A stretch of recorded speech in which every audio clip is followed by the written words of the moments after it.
Hello, welcome back to ladies planet.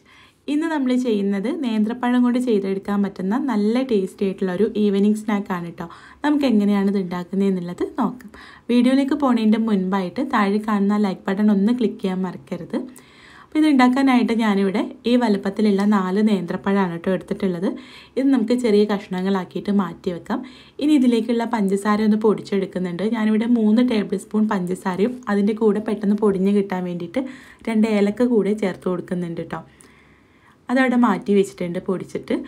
ഇനി നമുക്കിതിലേക്ക് 2 table spoon നെയ്യ് ചൂടാക്കിയിട്ട് നെയ്യ് ചൂടായി വരുമ്പോൾ ആവശ്യത്തിനുള്ള അണ്ടിപ്പരിപ്പ് ചെറുതാക്കി മുറിച്ച് ചേർത്ത് കൊടുക്കാം.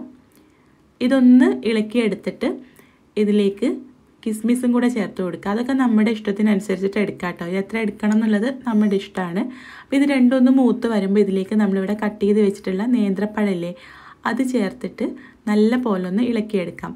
ഈ നേന്ത്രപ്പഴം നല്ല പോലെ പഴുത്തത് കൊണ്ട് തന്നെ ഒരുപാട് സമയമൊന്നും നമുക്കിത് വാട്ടിയെടുക്കണ്ട കേട്ടോ. ഏകദേശം ഒരു 2 മിനിറ്റ് ലോ ഫ്ലെയിമിൽ വെച്ചിട്ട് ഇളക്കിയെടുക്കുമ്പോഴേക്കും നേന്ത്രപ്പഴം ഒന്ന് സോഫ്റ്റായിട്ട് കിട്ടും. അപ്പോൾ ഇതൊന്ന് സോഫ്റ്റായിട്ട് വരുന്ന സമയത്ത് ഇതിലേക്ക് നമ്മൾ പൊടിച്ച് വെച്ചിട്ടുള്ള പഞ്ചസാരയില്ലേ അത് ഇതിലേക്ക് ചേർത്ത് കൊടുക്കാം. ഇത് ചേർത്തിട്ട് ഒന്ന് ഇളക്കുമ്പോൾ തന്നെ പഞ്ചസാരയൊക്കെ നല്ല പോലെ മെൽറ്റായിട്ട് വരും.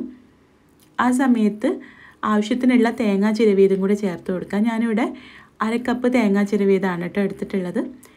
അതും കൂടെ ചേർത്തിട്ട് നല്ല പോലെ ഒന്ന് മിക്സ് ചെയ്ത് കഴിഞ്ഞാൽ നമ്മുടെ ഈ ഒരു ഫില്ലിങ് റെഡിയായി. ഇനി നമുക്കിത് ചൂട് പോകാൻ വേണ്ടിയിട്ട് മാറ്റി വെക്കാം. കണ്ടോ, ഇത്രേ ഉള്ളൂ കേട്ടോ.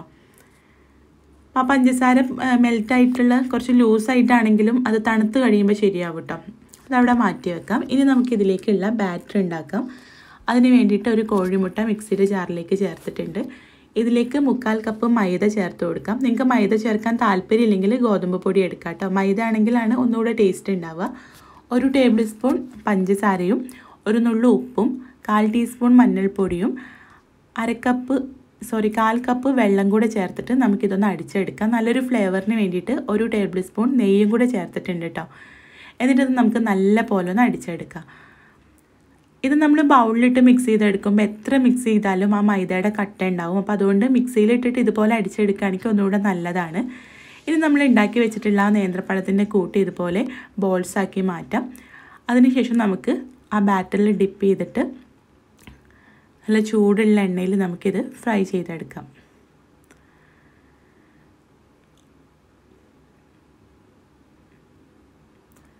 അപ്പോൾ ബാറ്റർ ഒരു 15 മിനിറ്റ് മുമ്പൊക്കെ ഉണ്ടാക്കി വെക്കുകയാണെങ്കിൽ ഒന്നുകൂടെ നല്ലതാണ് കേട്ടോ. കോഴിമുട്ട ചേർത്തുകൊണ്ട് തന്നെ ഈ മാവിന് നല്ല സോഫ്റ്റ്നെസ് ഉണ്ടാവും. ബേക്കിംഗ് സോഡ ഒന്നും ചേർക്കേണ്ട ആവശ്യമില്ല കേട്ടോ. ഇനി നമുക്കിത് നല്ല ചൂടുള്ള എണ്ണയിൽ ഒരു മീഡിയം ഫ്ലെയിമിലിട്ടിട്ട് ഫ്രൈ ചെയ്തെടുക്കുക. മുകളിലുള്ള ഒരു ബാറ്റർ മാത്രം കുക്കായിട്ട് വന്നാൽ മതിയല്ല. അപ്പോൾ അതുകൊണ്ട് മീഡിയം ഫ്ലെയിമിലിട്ടിട്ട് ഫ്രൈ ചെയ്യാം കേട്ടോ. അപ്പോൾ ഇത്രയേ ഉള്ളൂ, നമ്മുടെ ഒരു സ്നാക്ക് ഇവിടെ റെഡി ആയിട്ടുണ്ട്. ട്രൈ ചെയ്ത് നോക്കുക, നിങ്ങൾക്ക് എന്തായാലും ഇഷ്ടമാവും. ട്രൈ ചെയ്ത് നോക്കുന്ന സമയത്ത് ഫീഡ്ബാക്ക് അറിയിക്കാനും വീഡിയോ ഇഷ്ടമായിട്ടുണ്ടെങ്കിൽ ലൈക്ക് ചെയ്യാനും ഷെയർ ചെയ്യാനും മറക്കരുത് കേട്ടോ. അപ്പോൾ നമുക്ക് അടുത്ത നല്ലൊരു വീഡിയോ ആയിട്ട് കാണാം. താങ്ക്